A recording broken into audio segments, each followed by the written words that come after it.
সবাইকে ওয়েলকাম জানাই জগন্নাথ ফিটনেস জার্নিতে। তো আজ সকালে রানিং করতে গিয়েছিলাম, তো দিয়ে গ্রাউন্ড গেলাম। গ্রাউন্ডে গিয়ে 2 রাউন্ড হাঁটলাম।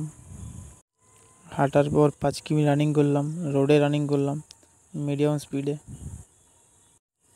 তারপর রানিং করে এসে 2 রাউন্ড আরও হাঁটলাম। তারপর এক্সারসাইজ শুরু করলাম। ওয়ার্ম আপ করলাম ফার্স্ট। তো ওয়ার্ম আপ 2 সেট করলাম। 2 সেট ওয়ার্ম আপ করার পর এই এক্সারসাইজটা করলাম 4 সেট, 10টা করে রেপিটেশন। এই এক্সারসাইজটা 4 সেট করার পর ডাউন পুশ আপ দেওয়া শুরু করলাম। ডাউন পুশ আপ দিলাম 3 সেট, 15টা করে রেপিটেশন। ডাউন পুশ আপ করার পর নর্মাল পুশ আপ স্টার্ট করলাম।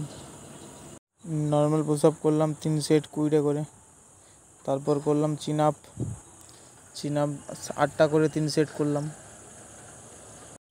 তো চিন আপ 3 সেট করার পর লাস্ট করলাম এই এক্সারসাইজটা করলাম 4 সেট দিয়ে ওয়ার্কআউটটা শেষ করলাম। দেখা হবে নেক্সট ব্লগে।